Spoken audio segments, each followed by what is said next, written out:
நீங்க கொண்டிருக்கிற இந்த படம் உங்களை பயங்கரமா டிஸ்டர்ப் பண்ண போகுது. அதாவது ஒரு மிகப்பெரிய இம்பாக்ட் கிரியேட் பண்ணுன்னு சொல்லுவாங்கல்ல, அந்த மாதிரி ஒரு தாக்கத்துக்குள்ளாக போறீங்க. படத்தோட பேர் வந்து லாஸ்ட் வேலண்டைன் 2011 வெளியா இருக்கு. இந்த படமே வந்து தமிழ்ல வெளியான ஒரு படத்தோட ஒத்து போதுன்னு சொல்றாங்க. ஆனா அந்த படத்தை நான் இன்னும் பார்க்கலங்க. பல பேருக்கு பரிச்சயமான மூவி தான். அது என்னங்கிறது உங்களுக்கு தெரிஞ்ச கீழே கமெண்ட் பண்ணுங்க. ஸோ இந்த படத்தை நான் ஸ்பாயில் பண்ணல. யாம் பெற்ற இன்பத்தையும் நீங்களும் பெற வேண்டாமா அப்படிங்கிறதுனால நேரடியாக அவங்களை நான் கதைகளே கூப்பிட்டு போயிருந்தேன். அப்படி நம்ம ஸ்டோரிக்குள்ளே போயிடலாம். இந்த மூவியை ஃபர்ஸ்ட் வந்து பார்த்தீங்கன்னா ஒரு வயசான பாட்டியா அவங்களுடைய பேரன் கைத்தாங்களா பிடிச்சி ஒரு ரயில்வே ஸ்டேஷனுக்கு வந்து கூப்பிட்டு வரான். நாளைக்கு தான் February 14, ஸோ நாளைக்கு தான் வேலண்டைன்ஸ் டே. காதலர்கள் முத்தத்தை பகிர்ந்து காதலை வெளிப்படுத்திட்டு இருக்காங்க. அது எல்லாத்தையுமே ஏக்கமா இந்த பாட்டி பார்த்துட்டு ஒரு மாதிரி பெருமூச்சு இறைச்சி அப்படி அங்கிருந்து அந்த பேரை முகப்புல இருந்து வழி அனுப்பி வைக்க அப்படி இந்த பாட்டியும் அந்த ஸ்டேஷனுக்குள்ள வராங்க. யாருடைய வருகைக்காகவோ எதிர்பார்ப்போடு உள்ள வராங்கல்ல, அது அவங்க கணவருக்காக தான். அவங்க கணவரை பிரிஞ்சு கிட்டத்தட்ட 65 வருஷம் ஆகுதுங்க. 65 வருஷத்துக்கு முன்னால 2ஆம் உலக போருக்கு போன உங்க கணவர் வந்து இன்னும் வரைக்குமே நாடு திரும்பல. இருந்த போதிலும் 65 வருஷத்துக்கு முன்னால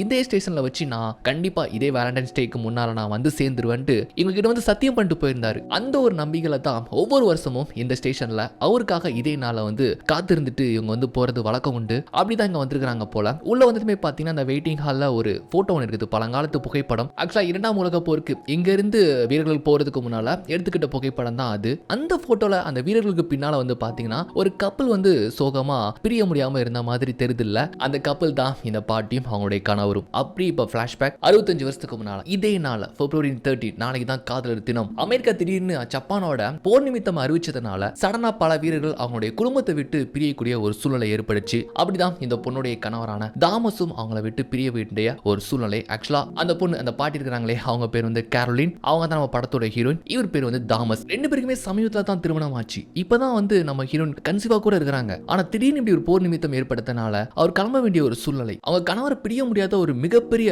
ஒரு ஏக்கத்தில் இருக்கிறாங்க. அவரை பிரிஞ்சிருந்தா எந்த அளவுக்கு அவங்களுடைய பிரிவு வாட்டி வதிக்குங்கிறத இங்கே வந்து பாத்தீங்கன்னா அணுவணுவா வேதனைப்பட்டு இருக்காங்க. ஒரு வீரம் போருக்கு போறதா இருந்தா அந்த குடும்பம் வயிற்றுல நெருப்ப தான் கட்டிக்கிட்டு இருக்கணும். அந்த மாதிரி தான் வந்து ரொம்ப அழுது புலம்பிக்கிட்டு இருக்காங்க. அவர் என்னமோ சொல்லி ஆறுதல் படுத்துறாரு, நீ எதை நினைச்சு கவலைப்படாத, அடுத்த வருஷம் இதே டைம்ல நாளைக்கு வேலண்டைன்ஸ் டேனா நான் இன்னைக்கு வந்து நிப்பேன், பத்திரமா வந்து சேர்ந்துருவேன் சரியான்ட்டு என்னதான் நம்பிக்கையா சொன்னாலுமே பிரிஞ்சு வாடுற அவங்களுக்கு தான் தெரியும் அந்த கஷ்டம் என்னங்கிறது. இவங்க மட்டும் இல்ல, அங்க இருக்கிற மோஸ்ட்லி எல்லா ஃபேமிலியும் தங்களுடைய குடும்பத்தில் இருக்கிற ஒருத்தங்களை பிரியறப்போ இருக்கிற அந்த வலி வேதனை இருக்கே, இதெல்லாம் பாக்குறப்போ எதுக்குடா இந்த வாரு போருன்ட்டு கடந்து அடிச்சுக்கிறீங்கன்னு தான் தோணும். அவ்வளவு கஷ்டமா இருக்கும் அவங்க கணவரை விட்டு அவங்க பிரியறப்போ. ஸோ ட்ரெயின் கிளம்ப போகுதுன்ட்டு அனௌன்ஸ் பண்ணதும் அவங்களுக்கு அப்படியே படபடன்னு வந்துடுது நம்ம ஹீரோனுக்கு. கடைசியா அப்படியே ஒரு முத்தமா அப்படியே பிரிய முடியாம தான் அவர் வந்து உள்ள ஏறுதாப்ல. ட்ரெயின் மூவ் ஆகுது, அவரை பார்த்துக்கிட்டே பின்னாலேயே ஓடிக்கிட்டு இருக்கிறாங்கல்ல. என்னெல்லாமோ நினைச்சு வந்தாங்க, பட் பிரிய போகிற சோகத்தால அந்த கிரீட்டிங் கார்டெல்லாம் கொடுக்கறத மறந்துட்டாங்க போலன்ட்டு பர்ஸ்ல இருந்து எடுத்து கொடுக்குறாப்லையா. அவரும் ஜன்னல் வழியா வாங்கிட்டு அது என்னன்னு பாக்குறாரு. ட்ரெயின் வந்து மூவ் ஆகி போயிருது, அவரும் கம்பார்ட்மெண்ட்ல போயிருந்தாரு. என்னன்னு வந்து அது ரீட் பண்ணி பார்த்துட்டோம்.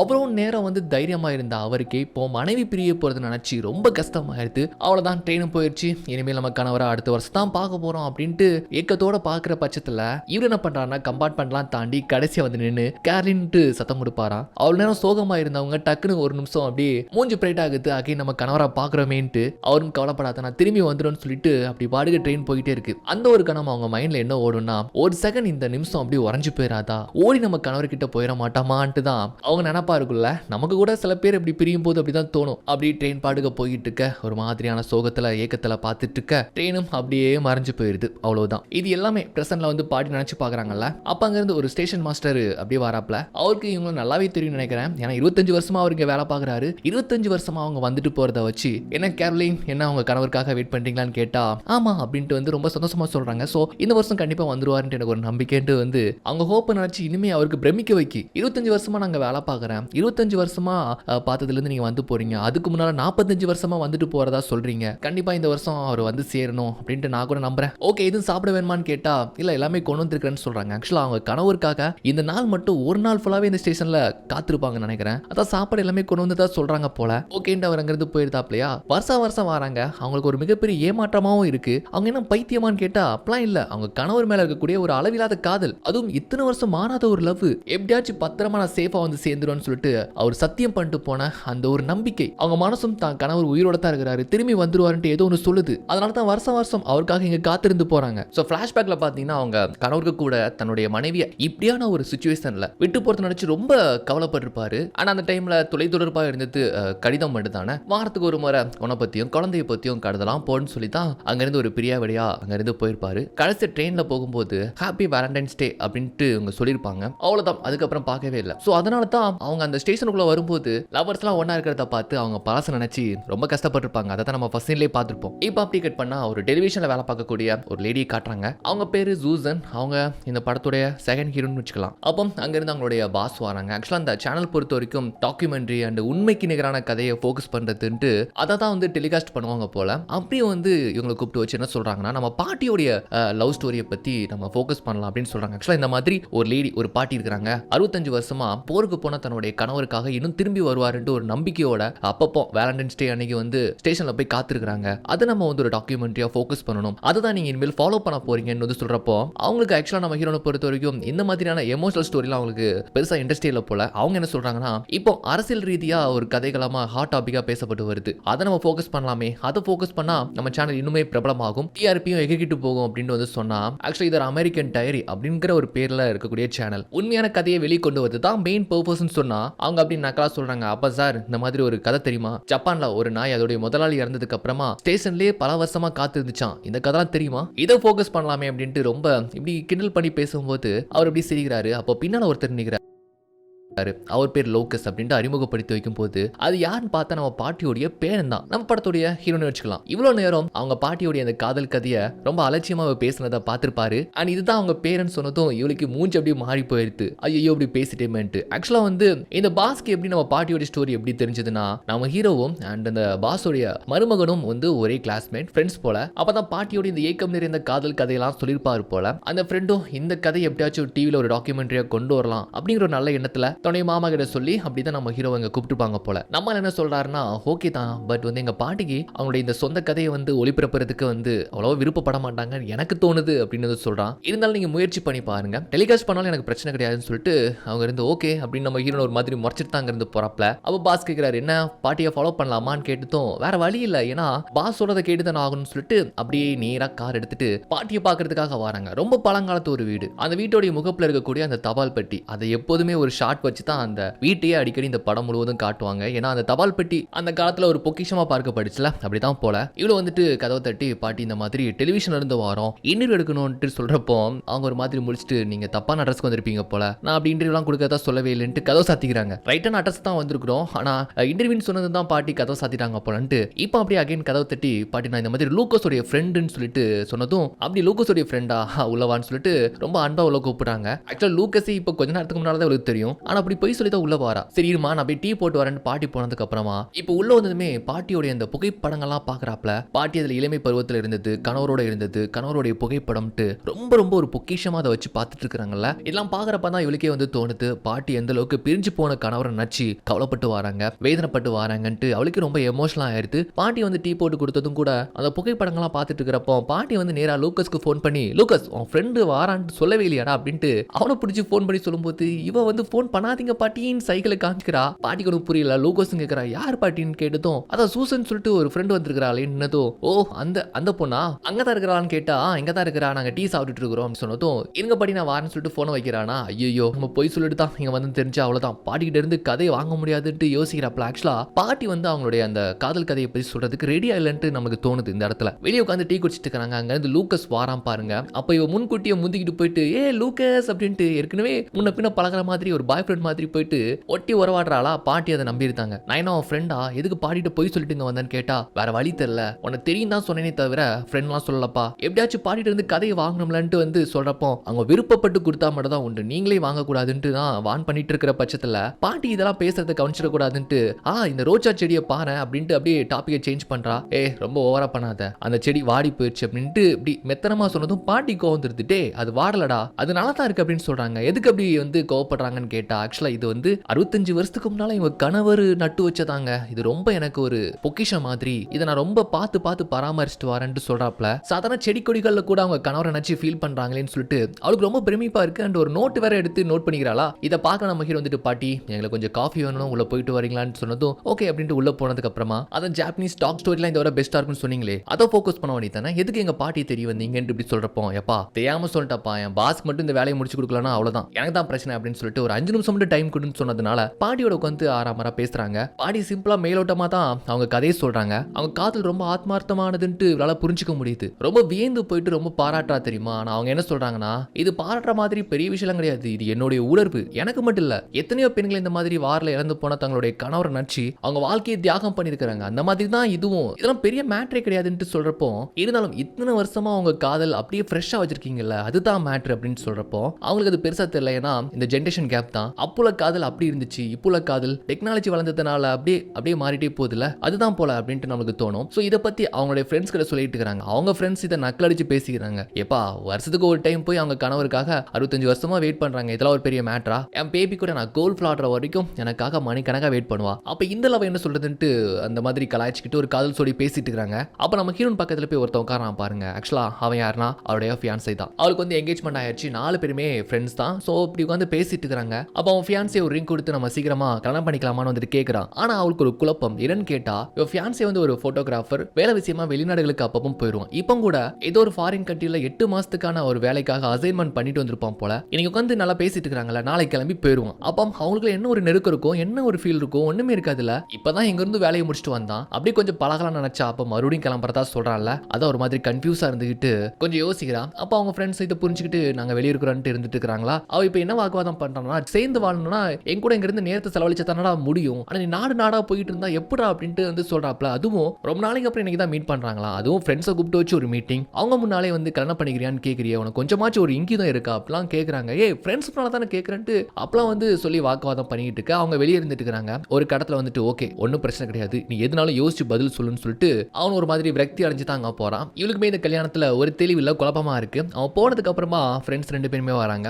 அந்த அவன் ஃப்ரெண்ட்ஸ் சொல்றா என்னடி ஆச்சுன்னு கேட்டா, அவன் இப்படி இருந்தா எனக்கு எப்படி ஃபீல் வரும் அப்படின்னு வந்து சொல்லி பேசிட்டு இருக்கிறா. சரி ஓகே இதனாலும் யோசிச்சு நல்ல விதமாவே முடிவதுன்ட்டு அப்படி பேசிட்டு இருக்காங்க. மறுநாள் பாட்டி பார்க்க போறா. வீடு பூட்டி இருக்கு. பின்னால பார்த்தா கொலப்பத்துல நம்மால் பெயிண்டிங் பண்ணிட்டு இருக்கிறான். பாட்டி எங்க கேட்டா அவங்க இன்னைக்கு எங்கேயோ போவாங்களாம், ரெடி ஆகிட்டு இருக்கிறாங்கன்னு சொல்றப்போ எங்க போறாங்க எதுக்குன்னு தோணத்தோணுன்னு கேட்கிறா. ஆக்சுவலா சனிக்கிழமை ஆனா பாட்டி வந்து போர்ல பாதிக்கப்பட்ட ராணுவ வீரர்களை பாக்குறதுக்கான ஒரு மறுவாழ்வு மையம் ஒன்று உண்டு, அங்க போயிட்டு வருவாங்க போல அப்படின்ட்டு இவளையும் கூப்பிட்டு போறாங்க. அங்க போர்ல பாதிக்கப்பட்ட அதாவது உடல் உறுப்புகள் இழந்து போன மூத்த ராணுவ வீரர்கள்லாம் எந்த விதத்திலையும் சோர்வடையக்கூடாது, அவங்களை எப்போதுமே சந்தோஷமா பார்த்துக்கணும், ஏதாச்சும் வந்து அவங்களுக்கு என்டர்டைன்மெண்ட் பண்ணணும்ட்டு பல பேருமே அப்படி பண்ணிட்டு போவாங்க. அதே மாதிரி தான் பாட்டி அவங்களுக்கு கதைகள்லாம் வந்து சொல்றது உண்டு. இதை காலங்காலமா வாரத்துக்கு ஒரு முறை அப்படி வந்துட்டு போவாங்க போல. இதெல்லாம் ரொம்ப வியப்பா பாக்குறா பாட்டியோட இந்த செயல்கள் அண்ட் அவங்களுடைய இப்படியான இரக்க குணம், நாட்டுப்பற்று, இதெல்லாம் வந்து ரொம்ப வியப்பாவே இருக்கு. அண்ட் இவங்க கூட வந்து கேக்குறப்போ அவனு சொல்றான், தாத்தா வந்து வாரில் போனதுக்கு அப்புறமா பாட்டி கல்யாணமே பண்ணிக்கலாம், பாட்டிக்கு வந்துட்டு ஒரே ஒரு பையன் தான் போல, அதுவும் நம்ம ஹீரோடைய அப்பா தான். ஸோ நிறைய பொது சேவைகள் பண்ணாங்க, அதுவும் நாட்டுப்பற்றோட நிறைய செயல்கள் நல்ல விஷயங்கள்லாம் பண்ணாங்களாம். இப்போ வரைக்குமே அதை தொடர்ச்சியா பண்ணிட்டு இருக்காங்க. காரணம் எங்க தாத்தா போய் வாரில் செத்து போனாருங்கிறதுக்காகலாம் கிடையாது. அவங்க வந்து சின்ன வயசுல எங்க தாத்தா கல்யாணம் முடிக்கிறதுக்கு முன்னாலே வந்து அவங்களுக்குள்ள ஒரு நாட்டுப்பற்று இருந்திருக்கு, அதை தொடர்ச்சியா பண்ணிட்டு இருக்காங்க.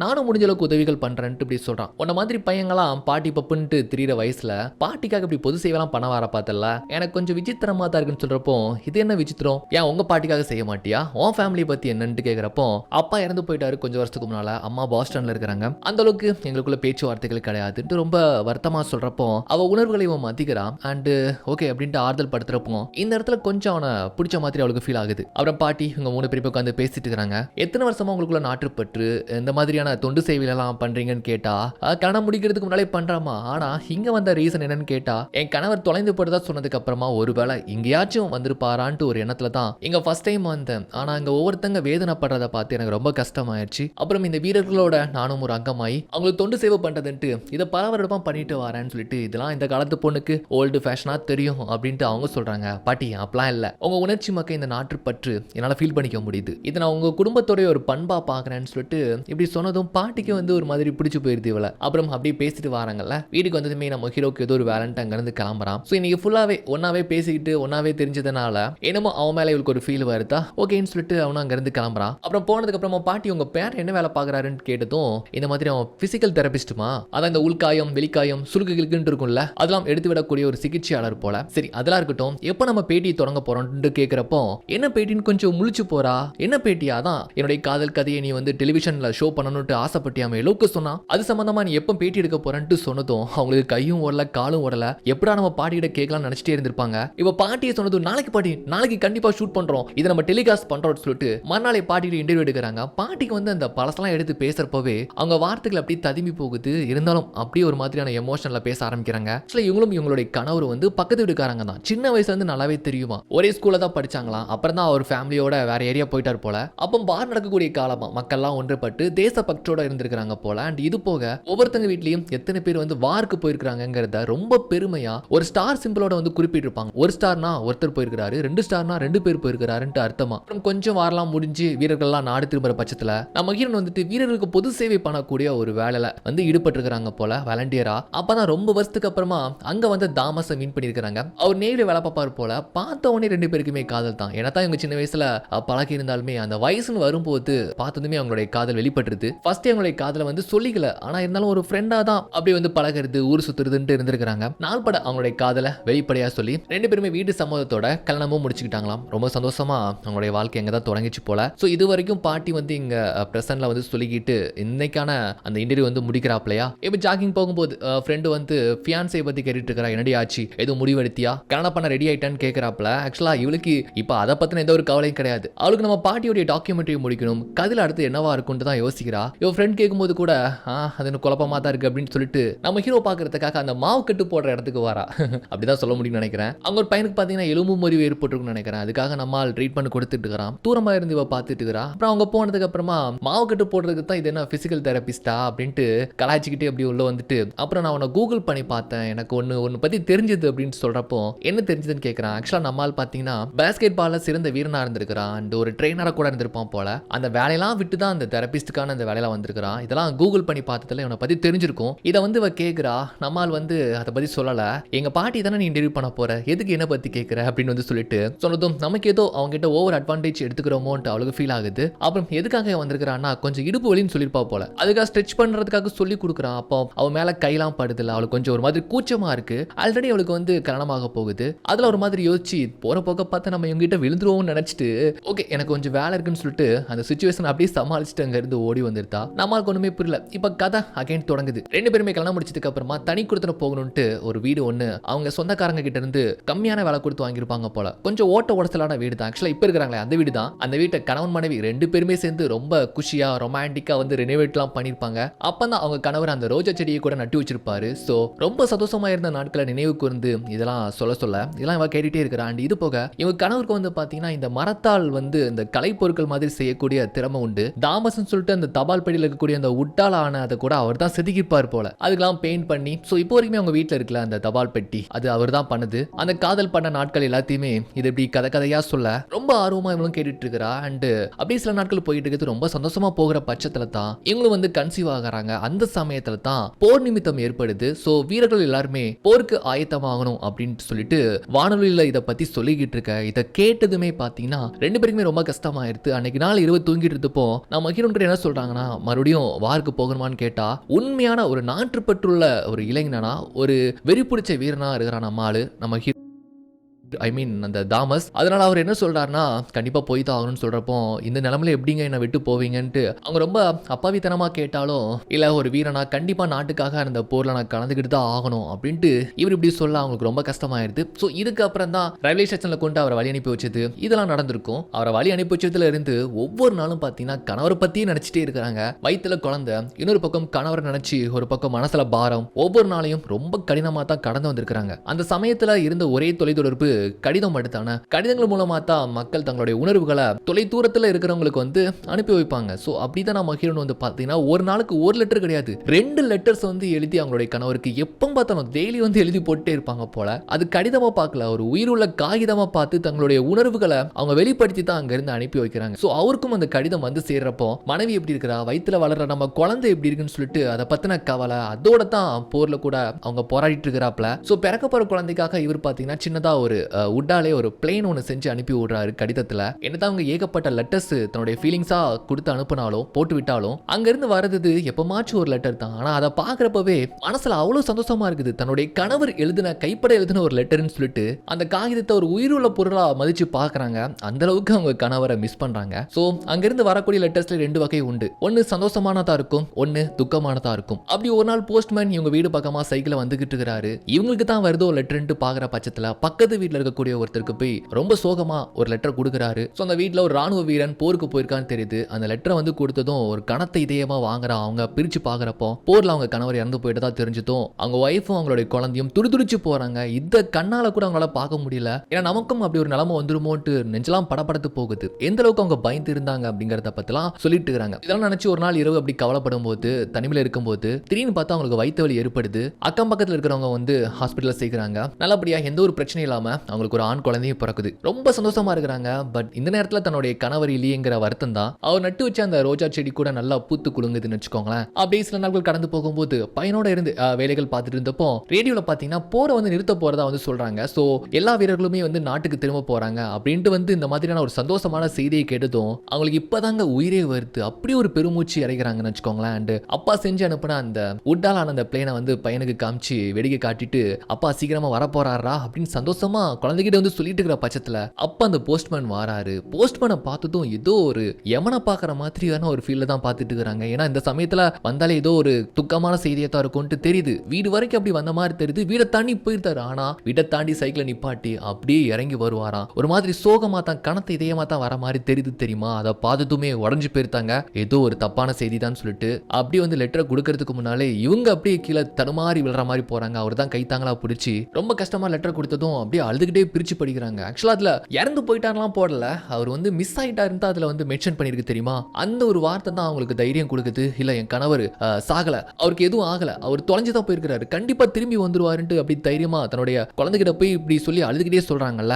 போஸ்ட்மேனும் ஓகே மேம் தைரியமா இருங்கன்ட்டு அங்க இருந்து போயிருத்தாப்ல. இது எல்லாத்தையுமே பிளாஷ்பேக்கா வந்து சொல்லிக்கிட்டு இருக்கு. ஆக்சுவலா அவர் எழுதின எல்லா லெட்டர்ஸும் பத்திரமா வச்சிருப்பாங்க போல. அண்ட் இதெல்லாம் ரொம்ப பார்த்து வேதனையா வந்து இது எல்லாத்தையுமே சொல்லி முடிக்க நம்ம ஹீரோனுக்கே வந்து இந்த கதையை கேட்டு ரொம்ப கஷ்டமாயிடுது. இது எல்லாமே நினைவு கூர்ந்து சொன்னதுனால அப்படியே அந்த காலத்துக்கே போயிட்டாங்கன்னு நினைக்கிறேன். அவங்க மனசே ரொம்ப ஹெவியா இருக்குன்ட்டு நான் கொஞ்சம் ரெஸ்ட் எடுக்க போறேன்ட்டு அங்கிருந்து போறாங்கல்ல. அப்படி போகும்போது டப்புன்னு பாத்தீங்கன்னா படியில இருந்து தவறி விழுந்துருத்தாங்க. அவ்வளவுதான். நம்ம ஹீரோன் தான் வேக வேகமா கொண்டு ஹாஸ்பிட்டல் சேர்த்து ஹீரோக்கும் கால் பண்ணி வர சொல்ல அவனும் பதட்டமா வாரான். அப்புறம் போனிலன்னு சொல்லிட்டு உட்காந்து பேசிட்டு இருக்காங்க. சோ பாட்டியை பொறுத்த வரைக்கும் இவன் தான் எல்லாமே, இவனை பொறுத்த வரைக்கும் பாட்டி தான் எல்லாமே ஆச்சுல. அதனால தான் கொஞ்சம் கஷ்டமா இருக்கு. அப்புறம் இவன் தான் ஆறுதல் படுத்திட்டு இருக்கிறான். இது போக இந்த அளவுக்கு உங்க தாத்தாவை இன்னும் வரைக்குமே காதலிச்சு ஒரு மானாத காதலா இருந்துகிட்டு இருக்கு. எப்படிதான் வந்து அவங்களை சரி பண்ண போற, என்ன செய்ய போறன்னு கேட்டா அதான் எனக்கு ஒன்றும் புரியல. ஒரு வாழ்க்கை முழுவதும் அவரை நினைச்சு இப்படி வந்து போராடுறாங்களேன்னு தான் எனக்கு கவலையா இருக்கு அப்படின்னு சொல்லிட்டு பேசிட்டு இருக்காங்க. இதுக்கப்புறம் டெலிவிஷன்ல இருந்து அவங்க பாஸ் என்ன சொல்றாங்கன்னா இனிமேல் இந்த கதையை அப்படியே டிராப் பண்ணிருங்க. ஏன்னா அந்த பாட்டிக்கு வந்து உடம்பு முடியாம போயிடுச்சுல. இதுக்கப்புறம் நீங்க ஸ்ட்ரெஸ் கொடுத்து அவங்களுக்கு ஏதாச்சும் பழச ஞாபகப்படுத்தி ஏதாச்சும் பிரச்சனை ஆச்சுன்னா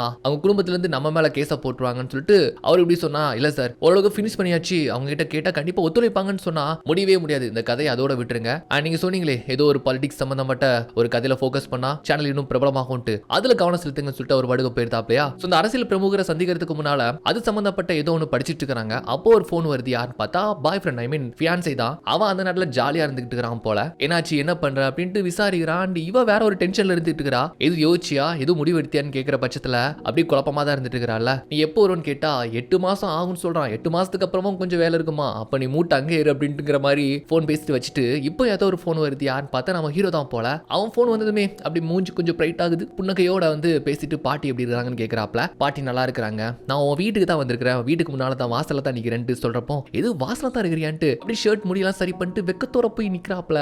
என்னடா நடக்குதுன்னு தோணும். அவனும் வந்துட்டு எதுக்கு வந்திருக்கிறான்னு கேட்டா சும்மா சும்மா பேசலான்னு தான் வந்திருக்கிறேன் வந்து சொல்றான். ஆக்சுவலா அவனுக்குமே வந்து இவளை ரொம்ப பிடிச்சு போயிருச்சு. பட் இவளுக்கு இந்த மாதிரி ஒரு ஃபியான்சி எல்லாம் இருக்கிறது அவனுக்கு தெரியாது இல்ல. அது தெரியாம தான் பயப்பட வந்து நிக்கிறான். இவளுக்குமே பிடிச்சிருக்கு. பட் இவளுடைய ஃபியான்சி வந்து கம்ப்ளீட்டா ப்ராப்பரா எதுவுமே சொல்லி பிரேக்கப் பண்ணல, பிரிஞ்சு போகல. பட் அதுக்கு முன்னாடி இது பண்றது தப்பு தான் நினைச்சிட்டு அவன் கொஞ்சம் நெருக்கமா வாரான். இவளுக்குமே வந்து பிடிச்சிருக்கு. பட் வந்து கொஞ்சம் விலகி போறா. எனக்கு கொஞ்சம் வேலை இருக்குன்னு சொல்லிட்டு சொன்னதும் அவனுக்கு கொஞ்சம் மூஞ்சி மாறி போயிடுது. ஓகே அப்புறம் பாட்டியோட ஸ்டோரி வந்து டிராப் பண்ணலாம்னு எங்க பாஸ் சொல்லிட்டாரு. ஏன்னா அவங்க கிட்ட இந்த மாதிரி கேள்வி கேட்கறதுனால தான் அவங்களுக்கு இப்படி ஆயிடுச்சுங்கிறதுனால இது அப்படியே விட்டுலான்னு சொல்லிட்டாங்க. இப்போ எனக்கு வேற வேலை வேற ஸ்டேட்ல ஒன்று இருக்கு, நாளைக்கு நான் வந்து இப்படி ஒரு அரசியல் பிரமுகரை பேட்டி எடுக்க போகணும் அப்படின்னு சொன்னதும் ஓகேன்னு சொல்லிட்டு அங்க இருந்து போயிருத்தாப்லையா. இப்போ மறுநாள் பாத்தீங்கன்னா அந்த அரசியல் பிரமுகரை வந்து பேட்டி எடுக்க வராப்ல. அது சம்பந்தமா கேள்விகள்லாம் கேட்டு நல்லபடியா எந்த ஒரு முரண் இல்லாம வந்து பேட்டி முடிஞ்சு போனதுக்கு அப்புறமா அவர் வந்து பாத்தீங்கன்னா பாத்தீங்கன்னா எந்த ஒரு உதவினாலும் என்கிட்ட கேளுங்க அப்படின்ட்டு ஒரு வார்த்தை சொல்றாப்ல. அப்போ அங்கிருந்து போறதுக்கு முன்னால இவங்களுக்கு ஒரு யோசனை வருது. இவருடைய இன்ஃப்ளூயன்ஸ் வச்சு எப்படியாச்சும் தாத்தா பத்தி ஏதாச்சும் தகவல் தெரிஞ்சுக்கலாமா, அவர் உயிரோட இருக்காரோ இல்லையோ, ஆனா எப்படியாச்சும் அவரை கண்டுபிடிச்சிடலாமான்னு சொல்லிட்டு இந்த கதையும் சொல்லிட்டு அங்கிருந்து அவங்க கிளம்பி வந்திருந்தாங்க. ஆனா ஏர்போர்ட் ரீச் ஆகிறதுக்குள்ளே அந்த செனட்டர் அவர் கால் பண்ணி, அதாவது நிறைய கவர்மெண்ட் சம்பந்தப்பட்ட அதிகாரங்கள் இருக்கு அவர்கிட்ட, அந்த அதிகாரத்தை அந்த செல்வாக்கை பயன்படுத்தி வித்தின் அவர்ல வந்து நம்ம தாத்தாவை பத்தின எல்லா தகவலையும் வந்து சொல்றாப்ல. கடைசியா அவரோட சர்வை பண்ணது சேஃப் வில்லிங் சொல்லிட்டு ஒருத்தர் இருக்கிறாரு, அவர் டெக்சாஸ்ல இருக்கிறாருன்னு சொன்னதும் ரொம்ப நன்றி சார், இந்த உதவி நான் மறக்க மாட்டேன்ட்டு வேகமா டெக்சாஸ் வராப்ல. கடைசியா நம்ம தாமஸோட இருந்த அந்த வீரரோட வீட்டுக்கு வந்து பார்த்தா ஆக்சுவலா அவர் வந்து இறந்து போயிட்டாரு. அவருடைய பையன் தான் இருக்கிறாப்ல, அவருக்குமே மிடில் ஏஜ் தான், ஒரு விவசாயி நினைக்கிறேன். சோ அவருடைய வேலையை பார்த்துக்கிட்டு இவங்க கேட்கிற கேள்விக்கெல்லாம் அவர் பதில் சொல்றாரு. இவங்க அப்பா உயிர் பிழைச்சி வந்ததுக்கு அப்புறமா போர்ல நடந்த கடைசியா நடந்த அந்த நிகழ்வுகள் அண்ட் லெட்டர்ஸ்லாம் எழுதிருப்பார்ல, அதை வச்சு இவர் என்ன சொல்றாருன்னா, இவருடைய அப்பாவும் அண்ட் நம்ம தாமஸ் வந்துட்டு பிலிப்பைன்ஸ் தீவு பக்கமா வான்வழி தாக்குதல் ஈடுபடும் போது ஜப்பானுடைய விமானம் இவங்களுடைய விமானத்தை தாக்கி அதுல இவங்க ரெண்டு பேருமே பாராஷூட் மூலமா பிலிப்பைன்ஸ் எல்லையில வந்து காட்டுக்குள்ள சேஃபா தரையிறங்கி இருக்காங்க. பட் அதுல நம்ம தாமஸை விட இவங்க அப்பாவுக்கு தான் பலத்த காயமா. ஆனா இருந்தாலுமே அங்க இருந்த லோக்கல்ஸ் வந்து ரெண்டு பேரையும் காப்பாத்திருக்காங்க. ஆனா எதிரிகள் சூழ்ந்ததுனால நம்ம தாமஸ் வந்துட்டு இவங்க அப்பாவை மட்டும் உயிரோட சேஃபா அனுப்பிட்டு அவர் வந்து அந்த லோக்கல்ஸோட கொஞ்ச நாள் தங்கி இருந்திருக்காரு. அதுக்கப்புறம் தான் அவரை பத்தின எந்த ஒரு தகவலும் கிடைக்கல, என்ன ஆச்சுனே தெரியல போல. சோ கண்டிப்பா அந்த லோக்கல் மக்களோட அவர் உயிர் வாழ வாய்ப்பு இருக்கு, அவர் அங்க கண்டிப்பா இருக்க வாய்ப்பு இருக்குன்னு இப்படி நம்பிக்கையா சொன்னதும் ரொம்ப சந்தோஷமாயிடுது. அண்ட் இது போக இவங்க அப்பா எழுதி வச்ச அந்த லெட்டர்ஸ்லாம் எடுத்து கொடுக்குறாங்க, அது எல்லாத்தையுமே எடுத்துக்கிட்டு கலெக்ட் பண்ணிட்டு நேரங்க வந்தா பாட்டியும் ரீசார்ஜ் பண்ணிட்டாங்க போல. ஸோ அதுதான் பாட்டியோடைய பையன் நம்ம ஹீரோடைய அப்பா அம்மா எல்லாத்தையுமே இன்ட்ரோ பண்ணி வச்சதுக்கு அப்புறமா நம்ம ஹீரோன் ஒரு விஷயத்தை சொல்றாங்க, பாட்டி உங்களுக்கு ஒரு சர்ப்ரைஸ் சொல்லிட்டு இப்பதான் டெக்சாஸ் போனது, அவங்கள பார்த்தது, அந்த லெட்டர்ஸ் கொண்டு வந்தது எல்லாத்தையுமே கொடுத்ததும் பாட்டி ரொம்ப ஆர்வமா தன்னுடைய கணவர் பத்தி அந்த பில்லிங் எழுதின அந்த லெட்டர்லாம் படிக்கிறாங்க. ரொம்ப எமோஷனல் ஆகுறாங்க, கண்ணெல்லாம் கலங்கி போகுது. ஆக்சுவலா தாமஸே நினைச்சிருந்தா அவர் உயிர் படைச்சு நாடுக்கு திரும்பி இருக்கலாம். ஆனா அந்த சிச்சுவேஷன்ல தன்னுடைய நண்பனை காப்பாத்தி அங்க இருந்து அனுப்பி வச்சுட்டு அவர் அங்க மாட்டிக்கிட்டாரு அப்படிங்கிற விஷயம் தெரிய வருது. சோ அவங்க ரொம்ப பதட்டமாகுது. அப்ப என் கணவர் உயிரோட இருக்கிறாரா, எங்க இருக்கிறாரு, அவரை கண்டுபிடிச்சிடலாமான்ட்டு ரொம்ப எமோஷனல் ஆகுறாங்க. ஆக்சுவலா அந்த லெட்டர்ல மொராங் அப்படின்னு சொல்லிட்டு தாமஸோட கடைசியா இருந்த ஒரு லோக்கலோடைய பேரை கூட அந்த பில்லிங் வந்து மென்ஷன் பண்ணிருக்காங்க அந்த லெட்டர்ல. இத பாட்டியோட பையன் ஹீரோ எல்லாருமே பாக்குறாங்க. இவங்க தைரியப்படுத்துறா பாட்டி,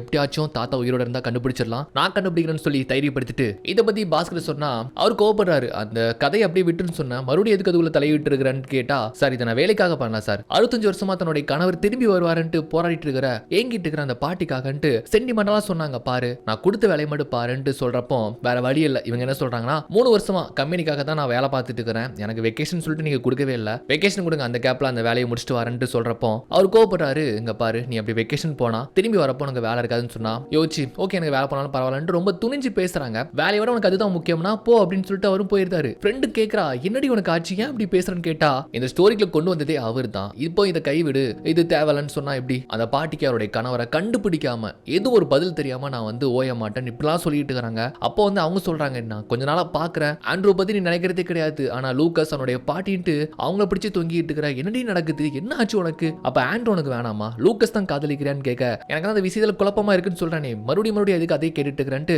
அங்க இருந்து அவ பாட்டுக்கு வந்துருந்தா. லூக்கஸ் பாத்தீங்கன்னா இவளை வந்து காதலிக்க ஆரம்பிச்சிட்டான் அண்ட் பூங்கத்தெல்லாம் வந்து கொடுக்குறான். அவன் மனசுல என்ன இருக்குங்கிறது இவளால புரிஞ்சுக்க முடியுது. பட் இங்க தான் சொல்றா லூக்கஸ், எனக்கு ஒரு பாய் ஃப்ரெண்ட் இருக்கிறான், எதுவும் தப்பா எதுவும் நினைச்சுக்காத, எனக்கு வந்து உன்னை ரொம்ப பிடிக்கும், பட் அதை மீறி என்னால எதுவுமே பண்ண முடியாதுன்னு இப்படி சொன்னதும் அப்ப அவன் சொல்றான், ஓகே ஃப்ரெண்ட்லியா இதை வச்சுக்கோ சொல்லிட்டு அங்க இருந்து போயிருந்தான். ஆக்சுவலா அவருடைய ஃபியான்சே அந்த ஆண்ட்ரோவோட நம்ம ஹீரோ தான் இவளுக்கு பிடிச்சிருக்கு. பட் இப்போ கொஞ்சம் முடிவு எடுக்கிறது தப்பு தான்ட்டு அவங்க யோசிக்கிறாங்க. அப்புறம் நம்ம ஹீரோ வந்துட்டு அவன் வேலை சம்பந்தப்பட்ட ஒரு புக் ஒன்று பப்ளிஷ் பண்றான். மொத்த ஃபேமிலியும் வராங்க. படிப்படியா நம்மால் அவனுடைய தொழில வந்து நல்லா முன்னேற்றம் அடையதான் தெரியுமா. அப்ப பாட்டி சொல்றாங்க, கூடி சீக்கிரமே ஒரு பொண்ணை பார்த்து கல்யாணம் முடிச்சு வச்சிட வேண்டியதா அப்படின்னு சொல்றப்போ அம்மா சொல்றாங்க, அந்த சூசன்கிற பொண்ணு நல்லா இருக்கிறாளே, லவ் பண்றியான்னு கேக்குறப்போ அவளுக்கு ஆல்ரெடி ஒரு பாய் ஃப்ரெண்ட் இருக்கான்ட்டு கொஞ்சம் வருத்தமா சொல்றான். பாட்டி இருந்தாலும் சொல்றாங்க, இருந்தாலும் உனக்கு அவளை பிடிச்சிருக்கு, அவளுக்குமே கூட உன்னை பிடிச்சிருக்குன்னு தான் நினைக்கிறேன், பாய் ஃப்ரெண்டை ஃபர்ஸ்ட் அவளுக்கு பிடிச்சிருக்கான்ட்டு பாருன்ட்டு கரெக்டா சொல்ற மாதிரி சொல்றாங்க. அப்புறம் இவருடைய ஃபியான்சே வாரான். ஒரு வழியா 8 மாசத்துக்கு அப்புறம் வாராப்லன்னு வச்சுக்கோங்களேன். சோ இதுக்கப்புறம் பேசி ஒரு முடிவு எடுக்கலான்ட்டு அவன் யோசிக்கிறான். ஆனா இவன் வந்து பாத்தீங்கன்னா அதுக்கு ரெடியா இல்ல. ஆனா இது போக அந்த ரிசர்ச் எல்லாம் பண்ணிட்டு இருக்கிறாள், நம்ம பாட்டியை தேடுற வேலைகள்ல ஈடுபட்டு இருக்கிறாள்,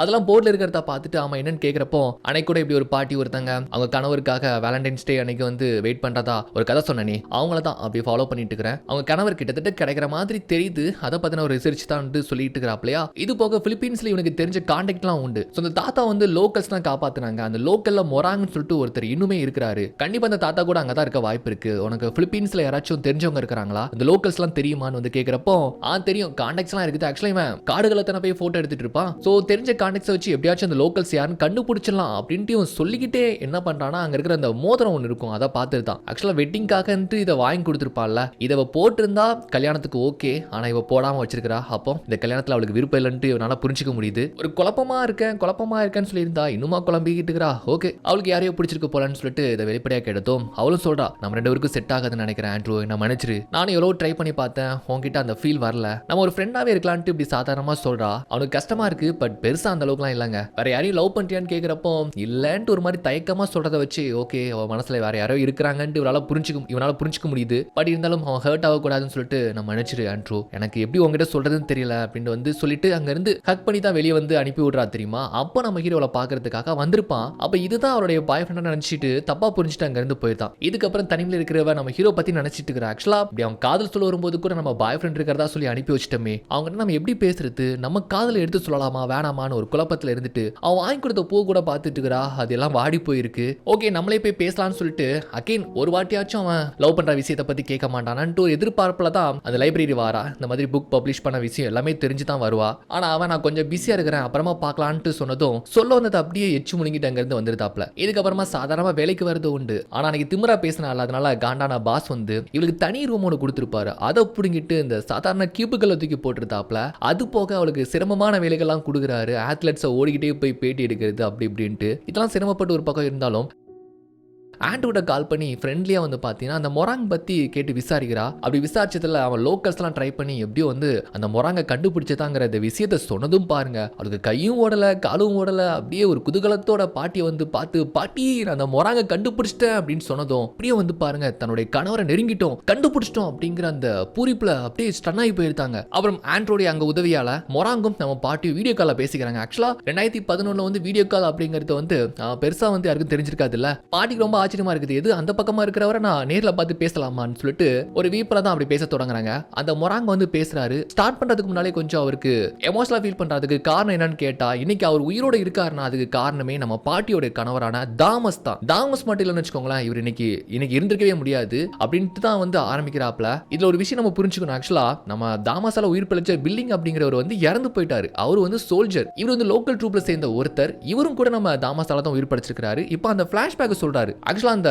வான்வெளி தாக்குதலுக்கு அப்புறமா பாராசூட்ல கீழே இறங்கினதுக்கு அப்புறம் 2 பேருமே பயங்கரமா காயம் ஏற்பட்டு கடந்தாங்க அதுல நம்ம தாமஸை விட அந்த பில்லிங் தான் வந்து பாத்தீங்கன்னா ரொம்ப அடிபட்டு கடந்திருப்பாரு இந்த லோக்கல் ட்ரூப் தான் இவங்களை வந்து காப்பாத்தி அவங்களுக்கு கொஞ்சம் ஓரளவுக்கு மருந்தெல்லாம் வச்சு விட்டு அவங்க ட்ரூப்ல வந்து மலைவாழ் லேடி ஒருத்தவங்க உண்டு குதிரை வண்டி மூலமா இந்த பொருட்கள்லாம் சப்ளை பண்ணுவாங்க அந்த வண்டி சின்ன வண்டியா தான் இருக்கும் அதுல ஒரே ஒருத்தர் வேணா மறைமுகமா வச்சு எப்படியாச்சும் அங்க இருக்கிற அமெரிக்கன்ஸ் கிட்ட வந்து அந்த சோல்ஜர் ஒருத்தரை வந்து ஒப்படைக்கலான்ற ஒரு எண்ணத்துல நம்ம ஹீரோ தான் அதுல வச்சு அனுப்பலான்ட்டு அவங்க பார்த்திருப்பாங்க ஏன்னா ஹீரோ தான் ஓரளவுக்கு பொழைக்கிற நிலைமையில நல்லா இருக்கிறாரு பட் அந்த பில்டிங் வந்து பேச்சு மூச்சு இல்லாம இருக்கிறாரு பட் உயிர் நாடிலாம் துடிக்க தான் செய்யுது ஆனா இருந்தாலுமே அந்த இடத்துல நம்ம தாமஸ் வந்து என்ன செஞ்சிருப்பாருன்னா தன்னுடைய நண்பனான பில்லிங் எப்படியாச்சும் காப்பாத்திருங்க அவனை எப்படியாச்சும் அந்த வண்டியில வச்சு எங்க ட்ரூப்ஸ் கிட்ட வந்து சேர்த்துருங்கன்னு சொல்லி தன்னலமா யோசிக்காம அவரை காப்பாத்துங்கிற நோக்கத்துல தான் அங்க இருந்து அனுப்பி வச்சிருப்பாப்ல அதுக்கப்புறம் அந்த லோக்கல்ஸே வந்து தாமஸ்க்கு மருந்தெல்லாம் கொடுத்து அவர் நல்லா கியூர் ஆயிருப்பாரு ஆனா ஒவ்வொரு நாளும் தன்னுடைய மனைவி மகன் அந்த புகைப்படத்தை பார்த்தும் கடைசியா நம்ம ஹீரோன் கொடுத்துட்டு போன அந்த கிரீட்டிங் கார்டையும் பார்த்து வந்து நொந்து போகாத நாளே கிடையாதாம் அந்த அளவுக்கு பிரிஞ்சு வாடி இருக்கிறாரு எப்ப நாடு திரும்புவோம் எப்போ நம்ம குடும்பத்தை பார்ப்போங்கிற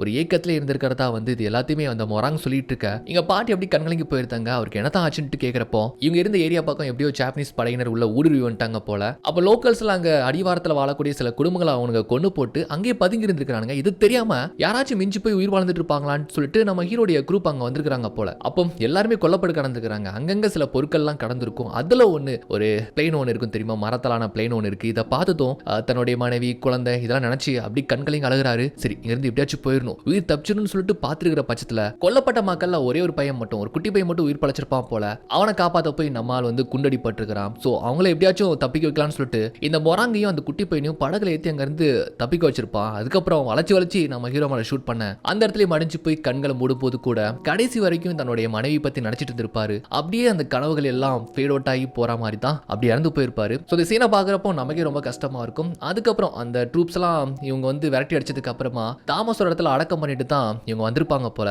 இதெல்லாம் சொன்னதுக்கு அப்புறமா பாட்டி அப்படியே தேம்பி அழுதுகிட்டு இருக்காங்க. இத்தனை வருஷமா தன்னுடைய கணவர் திரும்பி வருவாருன்ட்டு எதிர்பார்த்த அவங்களுக்கு கடைசியா கிடைச்ச விடை அவர் இறந்து போயிட்டாருங்கிற அந்த உண்மை தெரிஞ்சது தான் அவங்களால தாங்கிக்கவே முடியல. உட்காந்து அழுதுகிட்டே இருக்காங்க. எல்லாருக்குமே வேதனையா தான் இருக்குது. என்ன பண்றது, பாட்டி அப்படியே வந்து சமாதானப்படுத்துறாங்க. சோ இதுக்கப்புறம் என்னன்னு இவட்ட கேட்கிறப்போ என்ன சொல்றானா, சோ இந்த விஷயம் தெரிஞ்சதும் நேவி இருக்கிறாங்கல்ல, அவங்க போய் தாமஸோட பாடி ரெக்கவர் பண்றதுக்காக பிலிப்பீன்ஸ் போயிருக்காங்க போல. சோ ராணுவ மரியாதையோட நாளைக்கு உடல் தகனம் அப்படின்னு சொல்லிட்டு பேசிட்டு இப்போ இவங்களுடைய கதைக்கு வராங்க. இந்த மாதிரி எனக்கு பாய் ஃப்ரெண்ட் வந்துட்டு போனாங்கிறத பத்தி எடுத்து பேசுறப்போ இவ சொல்றா இந்த மாதிரி 2 பேருக்கு செட் ஆகல, அதான் பிரிஞ்சிட்டோம்னு சொல்றப்போ நம்மளால அப்படியே சிரிக்கிறான். அவனுக்கு சந்தோஷமா இருக்கு. ஆக்சுவலா 2 பேருமே காதலிக்கிறாங்க. பட் அப்படி வெளியே சொல்லாம இருந்துகிட்டு இருக்காங்க. அன்னைக்கு பாக்குறதுக்காக லைப்ரரி வந்தியே என்ன காரணம்னு கேக்குறப்போ அது ஒண்ணு இல்லைன்னு சொல்லிட்டு நலுப்புறாப்லையா. அப்புறம் வந்து வந்தேன், அதுக்கு தான் வந்தேன் அப்படின்னு சொல்லிட்டு அவங்க 2 பேருமே காதல வெளிப்படுத்தி அப்படி இந்த இடத்துல ஒன்று சேர்ந்து போறாங்க. அப்புறம் நேவி சம்பந்தப்பட்ட 2 ஆபீசர்ஸ் வீட்டுக்கு வராங்க. அவங்கள பார்த்ததுமே நம்ம பாட்டிக்கு அப்படியே பழைய ஞாபகம். அந்த போஸ்ட்மேன் அந்த போஸ்ட் கார்டை கொடுக்கறதுக்காக வந்தாரு தெரியுமா, அந்த மாதிரி இவங்க 2 பேருமே ஒரு மரண செய்தியை சொல்ல வர மாதிரி தான் அவங்களுக்கு ஃபீல் ஆகுது போல. சோ அதுமே ஆபீசர்ஸ் என்ன சொல்றாங்கன்னா, உங்க கணவருடைய உடலை கண்டுபிடிச்சிட்டோம், இந்த நாட்டுக்காக பண்ண தியாகத்துக்காக அவருக்கு நாளைக்கு ராணுவ மரியாதையோட வீர வணக்கத்தோட உடல் தாகனம் அப்படின்னு சொல்றப்போ ஒரு பக்கம் கஷ்டமா இருந்தாலும் நாட்டுக்காக பண்ண ஒரு தியாகம்ட்டு பெருமையா எடுத்துக்கிறாங்க. அண்ட் இது போக உங்க கணவர் கடைசியா வச்சிருந்த சில பொருட்கள் சொல்லிட்டு கொடுக்குறாங்க. இவங்க அவருக்கு அனுப்பி வச்ச குழந்தையோட இருக்கக்கூடிய அந்த போட்டோ, சின்ன ஒரு பர்ஸ், அவருடைய வாட்ச், அண்ட் அது போக இவங்க ஃபர்ஸ்ட் டைம் கொடுத்த அந்த கிரீட்டிங் கார்டுன்னு சொல்லிட்டு இதெல்லாம் இதெல்லாம் அவங்களுக்கு ரொம்ப ஒரு மிகப்பெரிய பொக்கிஷமாச்சுல. தான் கணவரே அவங்க கிட்ட திரும்பி வந்த மாதிரியான ஒரு ஃபீல். இது போக நாட்டுக்காக உயிர் தியாகம் பண்ண அவருக்கு இந்த நாட்டுடைய உயரிய விருதுகள், சில விருதுகள் வந்து கொடுக்கறதா வந்து சொல்றப்போ அவங்க கணவர் நினைச்சு அவங்களுக்கு ரொம்ப பெருமையா இருக்கு இந்த இடத்துல. சோ நம்ம ஹீரோன் இந்த ஸ்டோரி எப்படியோ முடிச்சிட்டாங்க. அண்ட் இந்த கதை பாத்தீங்கன்னா அமெரிக்காவே திரும்பி பார்க்க வைக்குது. இந்த டாக்குமெண்ட்ரி மட்டும் நம்ம ஹீரோன் இப்போ இங்க டெலிகாஸ்ட் பண்ணாங்க இவங்க சேனல்ல, அவ்வளவுதான் டிஆர்பி எல்லாம் பிச்சுட்டு போகும். பாஸ்லாம் வந்து நம்ம ஹீரோன் கிட்ட மன்னிப்பு கேட்கிறாரு. இந்த மாதிரி நான் உன்னை சிரமப்படுத்திட்டேன், உன் ஆபீஸ் ரூம் உனக்காக தான் இருக்கு, நீ எப்ப வேணாலும் மாறிக்கோ, உனக்கு தோன்றதெல்லாம் பண்ணிக்கோ ப்ரொமோஷன்லாம் கொடுக்குறாங்க. அந்த அளவுக்கு பாட்டியோடைய கதை இங்க ரொம்ப பெருசா பேசப்படுதுன்னு வச்சுக்கோங்களேன். அப்புறம் இந்த செடி கொடிகள்லாம் இவன் தூர் வாரிக்கிட்டு இருக்கான். தாத்தோட நினைவில் இருக்கக்கூடிய அந்த செடியும் போயிட்டு பட்டு போச்சுட்டு அதை புடுங்கி போலான்னு பாக்குறான். பாட்டி போயிட்டு சத்தம் போடுறாங்க. பாட்டி இது பட்டுச்சுன்னு சொன்னா அது மேல் பக்கமா பட்டு இருந்தாலும் உள்ள வேர் இன்னும் ஃப்ரெஷ்ஷா தான் இருக்கும். அதே மாதிரி அவங்க தாத்தா இறந்து போனாதான் நீங்க சொன்னாலும் அவர் ஏன் கூட தான் உயிர் வாழ்ந்துட்டு இருக்கிறதா எனக்கு தோணும் அப்படின்ட்டு நம்ம சொல்ல வராங்க. அப்படியே கட் பண்ணா வந்து பாத்தீங்கன்னா மறுநாள் தாத்தாவுக்கான இறுதி அஞ்சலி. சோ அவங்க வெயிட் பண்ணக்கூடிய அதே ரயில்வே ஸ்டேஷன், அதே நாள், அதுவும் காதல் தினம் அன்னைக்கு. சோ நம்ம ஹீரோனுடைய மீடியா அண்ட் சில மக்கள், சில வீரர்கள், அதாவது ராணுவ வீரர்கள் எல்லாருமே அங்க தான் கூடியிருக்காங்க போல. நம்ம ஹீரோடைய அப்பா அம்மான்னு சொல்லிட்டு எல்லாருமே அங்க இருக்காங்க. வழக்கம் போல வெயிட் பண்ற மாதிரி வெயிட் பண்ணும்போது ஸ்டேஷன் மாஸ்டரும் வந்து வருத்தத்தை தெரிவிக்கிறாரு. பட் இருந்தாலும் அவங்க ரொம்ப சந்தோஷமா சொல்றாங்க, என்னுடைய கணவர் இன்னைக்கு தான் வீட்டுக்கு வராருன்னு சந்தோஷமா சொல்ற மாதிரி சொல்றாங்க. ஆக்சுவலா அவங்க சொல்றதுல எவ்வளவு வழிகள் இருக்குன்னு அவரால் ஃபீல் பண்ணிக்க முடியுது. அப்புறம் ஃபைனலா தாமஸோடைய உடலை வந்து பாத்தீங்கன்னா ஒரு ராணுவ வீரனுக்கு செலுத்தக்கூடிய எல்லா மரியாதையோடையும் வந்து செலுத்தி கொண்டு வராங்க. அப்படியே பாட்டி கணவர் நினைச்சு இந்த இடத்துல அழுவாங்க பாருங்க. அப்பா அந்த சீன்ல நம்ம நெஞ்ச அப்படியே ஒரு மாதிரி ஹெவியா ஆகிடுச்சுங்க. அப்படியே ஒரு மாதிரி பாரமா ஆகிடுச்சு. நம்மளே அழ ஆரம்பிச்சிருவோம். 66 வருஷத்துக்கு முன்னால சந்தோஷமா வாழக்கூடிய ஒரு கப்பலா இருந்த அவங்க தன்னுடைய கணவரை ஒரு வருஷம் திரும்பி வந்துருவாருன்னு சொல்லிட்டு ஒரு நம்பிக்கையோட போருக்கு அனுப்பி வச்சாங்க. ஆனா இத்தனை வருடங்களுக்கு அப்புறமா அவர் வெறும் சடலமா கூட சொல்ல முடியாது, பூமியில எஞ்சி மிஞ்சி போன அவருடைய மிச்சத்தை தான் கொண்டு வந்து அவங்க கணவரா வந்து சேர்ந்திருக்கிறாரு. சோ ராணுவ மரியாதையோட கடைசி அவருடைய உடல் தகனம் செய்யப்படுது. எல்லாத்தையுமே ஒரு வழியா முடிச்சுட்டு அப்படியே வீட்டுக்கு வராப்லையா. அப்போ நம்ம ஹீரோ சொல்றான், சோ இது எல்லாத்துக்குமே காரணம் நம்ம ஹீரோயின் தானே, அவளுக்கு ரொம்ப நன்றியை சொல்றான். அவளுக்குள்ளேயும் அம்மாவை பிரிஞ்சிருக்கிற அந்த கஷ்டம் இருக்கதான் செய்து போல. அதை புரிஞ்சுக்கிட்டு அவன் ஓகே நாளைக்கு நம்ம போய் உங்க அம்மாவை பார்க்கலாம்னு சொல்லி என்னமோ சொல்லி சிரிக்க வச்சுட்டு இருக்கிறான் தெரியுமா. அப்போ திடீர்னு பார்த்தா செடிக்கு பாயக்கூடிய தண்ணி இவங்க மேல பாஞ்சு போயிடுது. பாட்டி தான் மோட்டர் ஏதோ ஆன் பண்ணி விட்டாங்களான்னு தெரியல. அப்படியே ஹாப்பியா இருந்துட்டு இருக்காங்க. ஆக்சுவலா பாட்டி தான் ஆன் பண்ணி விட்டுருக்காங்கன்னு நினைக்கிறேன். ஏன்னா இந்த பக்கமா அவங்க செடிக்கு தண்ணி பாய்ச்சிட்டு இருக்காங்க. சோ ஒரு வழியா இத்தனை நாள் போராட்டம் எதிர்பார்ப்புக்கு அப்புறமா தன்னுடைய கணவரை பார்த்து இறுதி சடங்கெல்லாம் முடிச்சுட்டு அந்த பெருமூச்சில் அப்படி செடிக்கு தண்ணி பாய்கிறப்போ அவங்க கணவர் நினைவா அவர் நட்டு வச்சுட்டு போன அந்த செடி பார்த்தீங்கன்னா, அதாவது செத்து போச்சு பட்டு போச்சுன்னு நினைச்ச அந்த பூஞ்செடி, ரோஜா பூச்செடி ஒரு முட்டு பூத்து இருக்குங்க. அவங்களுக்கு அவ்வளவு சந்தோஷமா இருக்கு. இது என்னமோ தன்னுடைய கணவரை தாங்கிட்ட திரும்பி வந்த மாதிரி, தான் கூட இருக்கிற மாதிரி என்னமோ அவங்களுக்கு ஒரு ஃபீல். அப்படியே பூரி பறிஞ்சு போயிருந்தாங்க. அவங்களுடைய பழைய நினைவுகள்லாம் வந்து போகுது. அப்படியே தான் கணவர் தான் கூடவே இருக்கிற மாதிரியான ஒரு ரொமான்டிக் இல்லூஷன் நினைக்கிறேன். இந்த பக்கமா நம்ம ஜோடி ரொம்ப சந்தோஷமா இருக்கிற மாதிரியும் தான் இப்படி ஒரு ஹாப்பி எண்டிங்ல முடிஞ்சு போகுது. சோ படம் எப்படி இருந்துச்சு, எத்தனை பேர் அழுதிங்க அப்படிங்கறத கீழே கமெண்ட் பண்ணுங்க. மறக்காம லைக் பண்ணுங்க. உங்களுக்கு தெரிஞ்சவங்களுக்கு வந்து இந்த படத்தை ஷேர் பண்ணுங்க. அண்ட் முக்கியமா சப்ஸ்கிரைப் பண்ணுங்க.